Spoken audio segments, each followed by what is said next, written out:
புன்னவனத்தினில பேடக்குயில் கூவையில உன்னுடைய வேதனைய நான் அறிஞ்சேன்.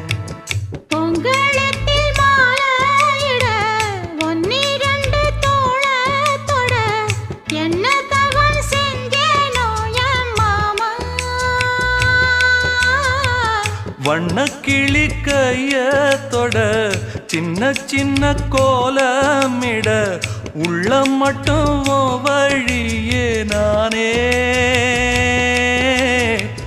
உள்ள மட்டும் வழியே நான்